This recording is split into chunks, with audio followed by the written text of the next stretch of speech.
Conhecendo a segunda lei de Newton, a gente tem que a força é igual à derivada do momento linear no tempo, aonde a força é de natureza vetorial, assim como o momento linear. A gente pode reescrever essa equação como F vetorial dmv dt, aonde a massa, que para nós ela é uma constante, a velocidade ela é uma velocidade unidimensional, sim, porque o corpo executa o movimento oscilatório em uma dimensão. Então a gente tira a massa da derivada, a gente sabe que a derivada da velocidade é a aceleração, a gente tem que F é igual a ma. Aonde para o nosso problema, isso aqui é para todo F igual menos kx, sim, porque a gente conhece a natureza da força. A natureza da força é de natureza elástica. Então a gente começa aqui a construir a nossa equação diferencial, aonde a gente tem mx dois pontos igual menos kx, porém dessa vez surge um fator de amortecimento, onde esse fator de amortecimento a gente vai chamar de ρ, e esse ρ ele é proporcional à nossa velocidade, a velocidade que o corpo executa no movimento oscilatório. A gente vai reescrever a velocidade como x ponto, sim, porque a velocidade ela é a derivada da posição no tempo. Então, reescrevendo essa equação, a gente tem mx dois pontos mais kx mais ρx ponto. Isso aqui é igual a zero. A gente pode dividir ambos os lados da equação por m, então fazendo isso, a gente tem que x dois ponto mais k sobre m x mais ρ sobre m x ponto. Isso aqui é igual a zero. A gente vai executar uma substituição de variável, aonde o meu ômega zero, que representa a frequência natural de oscilação, então o meu ômega zero ao quadrado é igual a k sobre m. E o meu gama será igual a ρ sobre m. Fazendo as devidas substituições, a gente pode substituir na nossa equação. A gente tem, portanto, agora x dois pontos mais gama x ponto mais ômega zero ao quadrado x, isso aqui, igual a zero. Então perceba que a gente caiu em uma equação diferencial linear de segunda ordem homogênea. Então vamos reescrever essa equação aqui. A gente tem x dois pontos mais gama x ponto mais ômega zero ao quadrado x igual a zero. Bom, a gente vai realizar uma extensão analítica. Através da extensão analítica a gente vai cair no campo dos complexos. Do campo dos complexos a gente vai resolver a equação diferencial propondo uma solução complexa, e quando a gente obter os resultados a gente vai pegar apenas as soluções reais. Então, fazendo uma extensão analítica, assim como a gente fez no problema da oscilação sem amortecimento, então fazendo uma extensão analítica,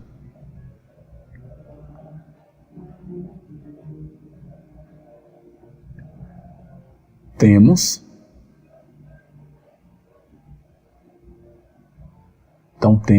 o seguinte: o nosso x dois pontos se tornou quem? Z dois pontos, sim, porque agora a gente está no campo dos complexos, mais gama z ponto mais ômega zero ao quadrado z, isso aqui é igual a zero, onde para nós uma possível solução será um z de t igual a e na pt, exatamente igual a uma solução que a gente propôs para o movimento sem amortecimento. Então, verificando se isso é verdade, a gente deriva no tempo. Então, derivando no tempo, aplicando a primeira derivada, a gente tem aqui a aplicação da regra da cadeia, P na I na PT. Aplicando a segunda derivada, a gente tem novamente regra da cadeia, P quadrado, E na PT. Substituindo nosso resultado, a gente tem P quadrado, que multiplica E na PT, mais gama P E na PT, mais ômega zero ao quadrado E na PT. Isso aqui é igual a zero. Bom, a gente pode deixar o exponencial em evidência, então I na P tem evidência, que multiplica quem? P quadrado mais gama P mais ômega 0 ao quadrado. Isso aqui é igual a zero. O nosso fator que está em evidência, o exponencial, nunca pode ser zero. Então, perceba, o exponencial não pode ser zero. Mas o argumento de dentro pode ser zero. Então, P quadrado mais P gama mais ômega 0 ao quadrado. Isso aqui é igual a zero. A gente vai utilizar do Bhaskara, né, onde delta será igual a B quadrado menos 4 AC. Para resolver essa equação do segundo grau bem simples, então, gama ao quadrado menos 4 vezes 1 vezes ômega 0 ao quadrado. Isso aqui é igual a delta. Então, perceba que eu tenho o meu P igual a menos B, mais ou menos raiz quadrada de quem? De delta. O nosso delta é B quadrado menos 4AC. Então, nosso delta é B ao quadrado menos 4AC. Tudo multiplicado por 1 sobre 2A. Então, fazendo as devidas substituições,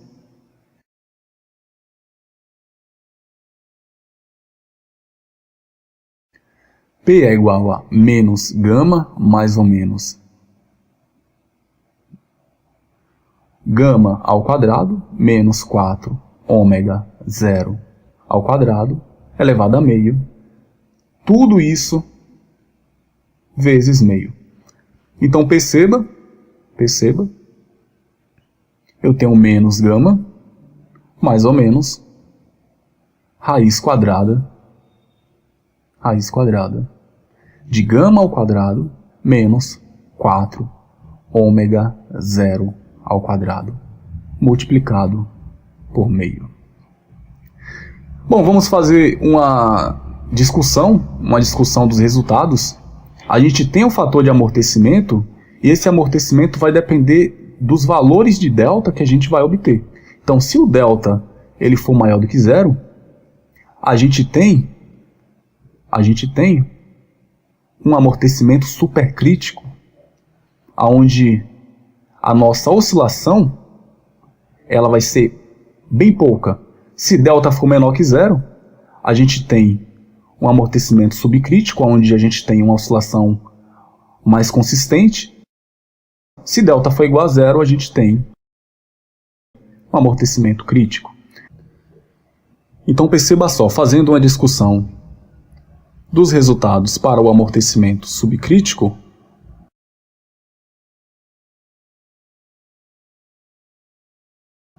nós temos que menos gama, mais ou menos gama ao quadrado, menos 4 ômega 0. Tudo isso elevado a meio, e tudo isso multiplicado por meio. Aonde a gente tem uma frequência igual o meu ômega 0 ao quadrado, menos gama ao quadrado dividido por 4, tudo isso elevado a meio.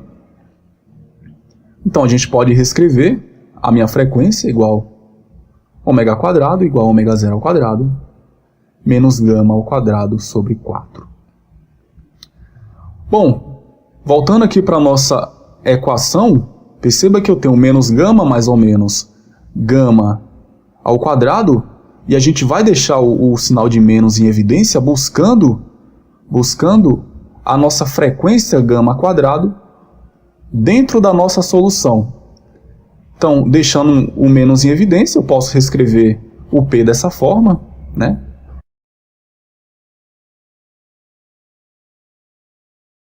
Então, o P, posso deixar o 4 em evidência agora também. Então, menos 4, que multiplica ômega 0 ao quadrado, menos gama ao quadrado sobre 4. Tudo isso aqui é elevado a meio e multiplicado tudo por meio. Então, perceba que dentro do nosso argumento, a gente já conseguiu fazer uma manipulação ali algébrica e surgiu o meu ômega ao quadrado. Então, surgiu o meu ômega ao quadrado. Então, eu separo o menos 4 em uma raiz quadrada. Então, separo. E eu tenho aqui ômega 0 ao quadrado menos gama quadrado sobre 4, tudo isso elevado a meio, e exatamente tudo isso multiplicado por meio. Finalmente, eu posso reescrever o meu P como menos gama sobre 2 mais I ômega. Perceba que nós obtivemos duas soluções complexas, sim, por quê? Porque o amortecimento no qual a gente está analisando é um amortecimento subcrítico, e para o amortecimento subcrítico, ele necessita de duas soluções complexas para o nosso problema, ou seja, que a minha frequência natural de oscilação seja maior do que o meu fator de amortecimento. Então eu tenho que P1 menos gama sobre 2 mais I ômega, P2 menos gama sobre 2 menos I ômega. A gente tem um Z de T igual a E na PT, que foi a solução que a gente propôs, onde, novamente,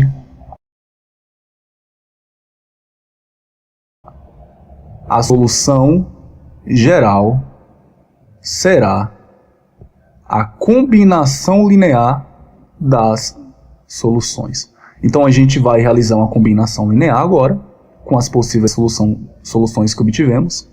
Então Z de T é igual a uma constante A arbitrária, E na P1T, mais B, E na P2T. Então a gente pode reescrever isso como Z de T, 1A, E na menos gama sobre 2 mais I ômega, tudo isso multiplicado por T, mais B menos gama sobre 2 menos I ômega, tudo isso multiplicado por T. Bom, reescrevendo a nossa equação aqui embaixo, fazendo algumas simplificações, eu tenho que A, que multiplica E, menos gama sobre 2 vezes o tempo, multiplica E, I ômega T, sim, eu apenas separei os dois termos, as propriedades da potência, B menos gama sobre 2 vezes o tempo, vezes menos I ômega. Bom, a gente tem um fator que é evidente na nossa equação, então Z de T é igual a E menos gama T sobre 2, está em evidência, isso aqui vai multiplicar a constante A arbitrária, que multiplica I ômega T mais Bzinho E na menos I ômega T. Bom, vamos relembrar aqui de uma relação de Euler, que me diz que a exponencial elevado a IK é exatamente igual a cosseno de K mais I seno de K. Então, fazendo as devidas substituições, a gente tem Z de T exatamente igual a o fator que está em evidência, exponencial, menos gama T sobre 2, que multiplica o A, e o A em evidência, que vai multiplicar quem? Cosseno de ômega T mais I seno de ômega T mais o B em evidência, que multiplica cosseno de ômega T menos I seno de ômega T.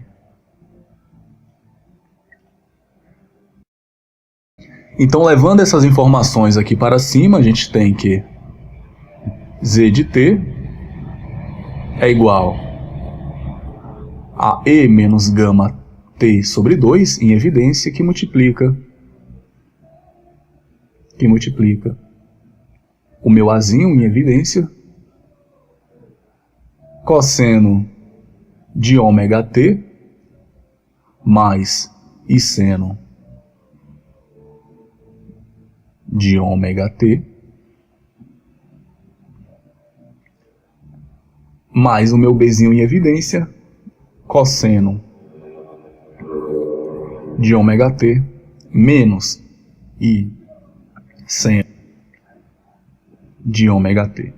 Fecha colchete. Eu posso fazer uma substituição de variável, sim, porque A e B são variáveis arbitrárias. Então, eu tenho que A vai ser igual ao meu Azão, o meu Bzinho vai ser igual a um IB, certo? A gente não deve se apegar a essas constantes, são constantes que devem ser determinadas através das condições iniciais dos problemas. Então, menos gama t sobre 2, que multiplica o meu Azão, cosseno de ômega t, mais I seno de ômega t, fechei colchete, o meu IBzão, que multiplica cosseno de ômega t, menos I seno de ômega t. Bom, vamos reescrever a nossa equação. A gente vai fazer algumas simplificações, a gente vai fazer a distribuição. Então, menos gama t sobre 2, e o A vai multiplicar A cosseno de ômega t,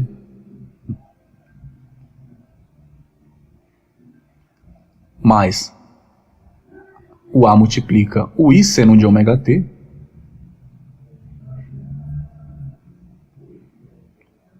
o IB multiplica o cosseno de ômega t,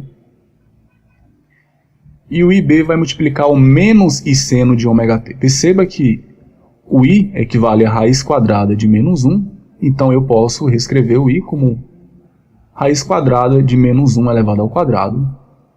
Isso aqui multiplica seno de ômega t. Fazendo mais algumas simplificações, eu tenho que Z de t menos gama t sobre 2, A cosseno de ômega t, mais A I seno de ômega t, mais IBzão cosseno de ômega t, finalmente, mais Bzão seno de ômega t. Bom, a gente não quer uma solução complexa, a gente quer apenas os reais. Então, o que é que a gente faz? A gente pega os reais, a gente vai pegar apenas os reais. Então, x de t, quem são os reais? Deixo aqui em evidência. O fator em evidência é um número real. O meu A cosseno de ômega t é real, Bzão seno de ômega t é real. Eu tenho A cosseno de ômega t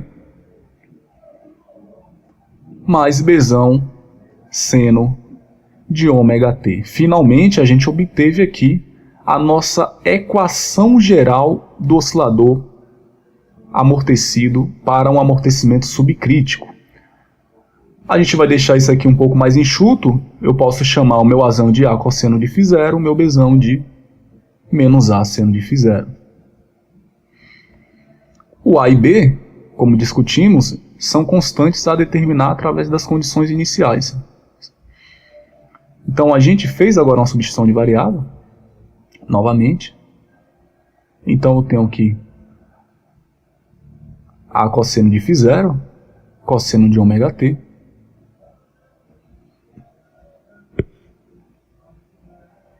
menos A seno de φ0, seno de ômega t. A gente vai relembrar de uma relação trigonométrica que me diz que cosseno de A mais B é exatamente igual a cosseno de A cosseno de B menos seno de A seno de B. Então, finalmente, a gente vai reescrever a nossa solução geral de uma segunda forma, menos gama t sobre 2 em evidência, que vai multiplicar A cosseno de ômega t mais φ0. Então, perceba que agora as constantes a determinar com as condições iniciais são a amplitude, a fase, certo?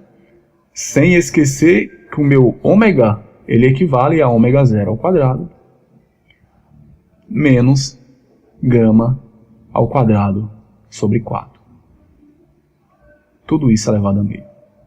Bom, a gente analisou aqui o fator com amortecimento subcrítico, certo? Vamos voltar aqui para a nossa equação do começo, né? Que a gente começou a discutir os resultados. A gente discutiu o resultado para delta menor que zero, que é o resultado que mais nos importa de interesse, porque é o resultado que realmente a gente vê que oscila.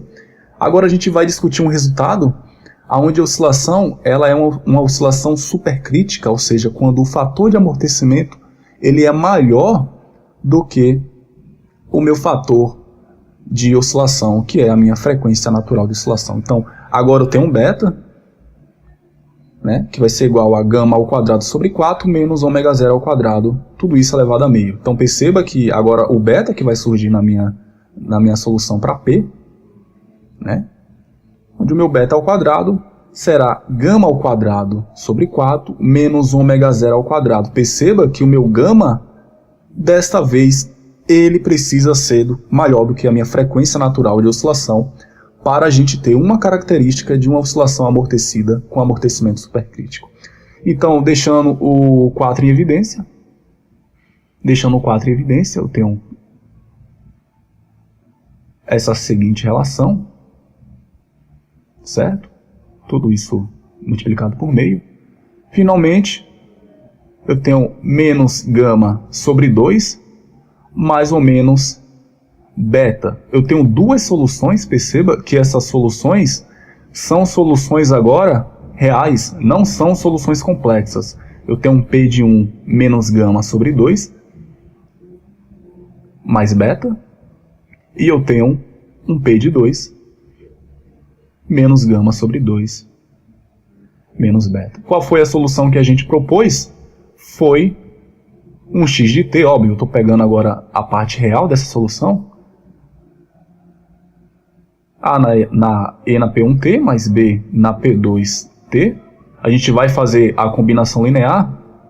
Por quê? Porque a solução geral será a combinação linear das soluções. Então, x de t igual a na E na menos gama t sobre 2 mais beta t mais B E na menos gama t sobre 2 menos beta t. Veja só. Então temos que x de t, fazendo a combinação linear, a gente teve E na menos gama t sobre 2 em evidência, que vai multiplicar o Azinho E na beta t mais B na E na menos beta t. Isso aqui caracteriza a minha solução geral para um amortecimento supercrítico, né? A gente pode, portanto, fazer uma comparação dos resultados. Então, fazendo uma comparação, o que foi que obtivemos? A gente obteve um P igual a menos gama sobre 2, já deixando aqui simplificado, né? Mais ou menos gama ao quadrado sobre 4 menos ômega zero elevado a meio, onde esse meio aqui que está elevado vai representar a raiz quadrada. Então perceba o seguinte, se o meu fator da frequência angular ou frequência natural de oscilação, ômega zero ao quadrado, for maior do que esse gama ao quadrado sobre 4 aqui, ó, a gente vai cair em um amortecimento subcrítico. Para esse amortecimento subcrítico, a gente vai ter soluções complexas, que foi a primeira equação diferencial que a gente resolveu aqui, neste vídeo. Então, amortecimento subcrítico, frequência natural de oscilação maior do que fator de amortecimento. Se ômega zero ao quadrado for menor do que gama ao quadrado sobre 4, o que é que está acontecendo? O meu fator de amortecimento prevalece diante a minha frequência natural de oscilação, então a gente tem um amortecimento supercrítico, né? O corpo não chega a oscilar tanto como no amortecimento subcrítico. Agora, se a minha frequência natural de oscilação for exatamente igual ao meu amortecimento, a gente tem um amortecimento crítico.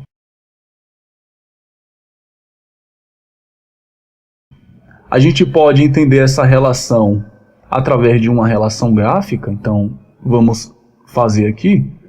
O corpo está executando um movimento de x em função do tempo, tá? Então, x em função do tempo. Então, ele vai da amplitude até menos amplitude. Aqui eu tenho a posição inicial 0. Mas ele sai da posição de amplitude, então perceba, ele vai oscilando, oscilando e vai parando aos poucos por causa do fator de amortecimento. Ele não chega a oscilar igual quando não tem amortecimento. Perceba que essa função aqui, ó, está limitando essa oscilação, ela é conhecida, tá? Ela é conhecida, ó. Vamos pegar aqui a nossa equação geral, que a gente obteve a solução, certo? Cosseno de ômega t mais φ0. Então perceba esse fator aqui, ó, dessa primeira curva de cima, dessa curva de baixo, ele nada mais é do que essa função está multiplicando o meu fator de oscilação. Então ele que vai inibindo a oscilação um pouco, entendeu? Então eu tenho em cima A na E menos gama t sobre 2, embaixo menos A na E na menos gama t sobre 2. Para uma oscilação que o meu fator de frequência angular é predominante diante do fator de amortecimento.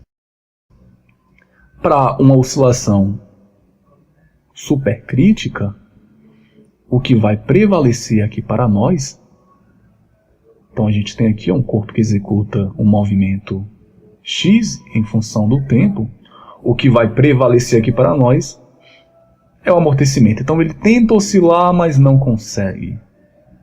Então, a oscilação supercrítica, ela basicamente não oscila.